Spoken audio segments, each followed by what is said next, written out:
सक्षम police times, news 112, सक्षम जनतेचा आवाज. आगामी सिंहस्थ कुंभमेळ्यासाठी नाशिकचा चेहरामोहरा बदलण्याची तयारी पूर्ण झालीय. केवळ कागदावरच नाही तर आता प्रत्यक्ष मैदानात विकासाची लाट येणार आहे.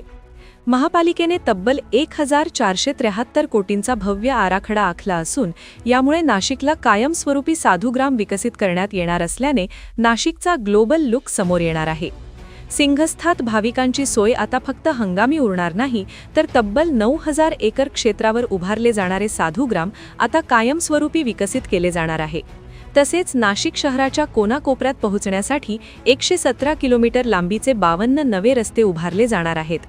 शहरातील वाहतूक कोंडी फोडण्यासाठी गोदावरी आणि उपनद्यांवर 9 नवीन पुलांची निर्मिती केली जाणार असून पाणीपुरवठा, हायटेक स्वच्छता आणि अत्याधुनिक आरोग्य सुविधांसाठी मोठा निधी खर्च केला जाणार आहे. आपल्याला ह्या कुंभांची जी कामं आहेत त्या प्रत्येक लोकप्रतिनिधींना माहिती देणं अतिशय गरजेचं होतं. काय आपण नियोजन केलेलं होतं, प्राधिकरणासमोर महानगरपालिकेने काय मांडणी केली, काय मागणी केली आणि त्यानंतर कुंभमेळा प्राधिकरणाने कशाला मंजुरी दिलेली आहे याची खरं तर शिखर समिती देखील सन्माननीय मुख्यमंत्र्यांच्या अखत्यारीत स्थापन केलेली आहे. तिथे लोकप्रतिनिधी, स्थानिक आमदार आहेत आणि CS साहेब आहेत. त्याचबरोबर प्राधिकरण आणि अध्यक्ष गेडाम साहेब देखील उपस्थित असतात आणि यामध्ये खरं तर कुंभाच्या कामांना मंजुरी दिली जाते. त्याचबरोबर आज भूसंपादनाचा देखील विषय साधूग्राम या ठिकाणी केला गेलेला आहे.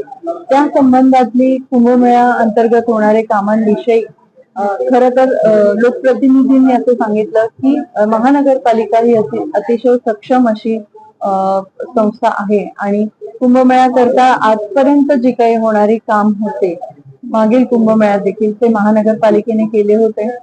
प्लॅनिंग अथॉरिटी म्हणून प्राधिकरण हे करू शकतात, पण जेव्हा आपण कुंभमेळ्याची कामं म्हणून करत असतो त्यामध्ये महानगरपालिकेचा सक्षम सहभाग जेव्हा आता लोकप्रतिनिधी आले आहे तर नक्कीच झाला पाहिजे आणि त्याकरता आपण प्राधिकरण समन्वय समिती स्थापित करतोय, ज्यामध्ये गेल्या कुंभमध्ये अनुभव असणारे काही लोकप्रतिनिधी व पदसिद्ध आमचे पदाधिकारी असतील.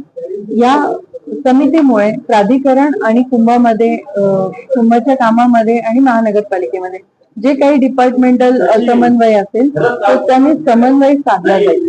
हा एक विषय झाला.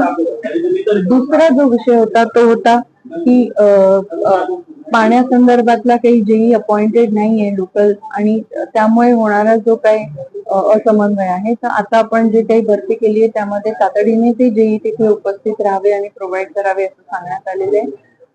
पाण्याची निकड सगळ्यांनाच माहिती आहे, त्याकरता वालदेवीवरती पंप डॅम तातडीने बसवण्यात यावा जेणेकरून जे काही पंपिंगचं आधी प्रपोजल गेलेले आहे CID वरती ते न करता ह्या पद्धतीने तातडीने 1-1.5 कोटीमध्ये आपल्याला जो काही पाण्याची निकड आहे त्याचं एक सोल्युशन आपल्याला मिळेल आणि जोपर्यंत मुकणे डॅमचं जे काम आहे ते पूर्ण होत आहे तोपर्यंत आपल्याला ह्या कामांथ्रू जी शहरातली जी काही पाण्याची व्यवस्था आहे ती नीट नियोजन करता येईल. त्याच पद्धतीने स्थानिक लोकप्रतिनिधींवरती झालेले काही आरोप होते ते याचा उहापोह सभागृह म्हणून केला जाता आणि याची दखल त्यांची प्रतिनिधी म्हणून मी घेतलेला आहे की लोकप्रतिनिधी जर कामानिमित्ताने कॉन्ट्रॅक्टरशी आपल्या लोकांकरता भांडत असतील तर त्याचा अर्थ अशा चुकीच्या पद्धतीने प्रशासनाने लावण्याचा काही त्यांना अधिकार नाहीये.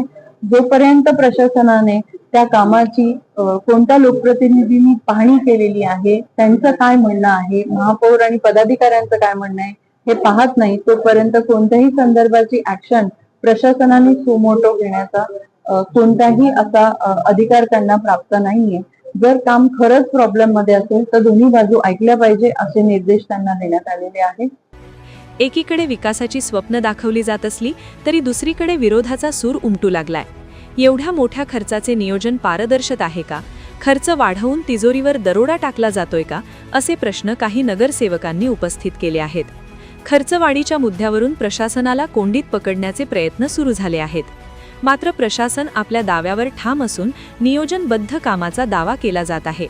सिंहस्थ 2027 साठी नाशिक सज्ज होत असताना 1473 कोटी खरोखरच शहराचे भाग्य बदलणार की केवळ कागदी घोडे नाचवले जाणार हे पाहणे औत्सुक्याचे ठरेल. पण तुर्तास नाशिकमध्ये विकास आणि वादाचा कुंभमेळा एकत्रच भरल्याचं चित्र दिसू लागलंय.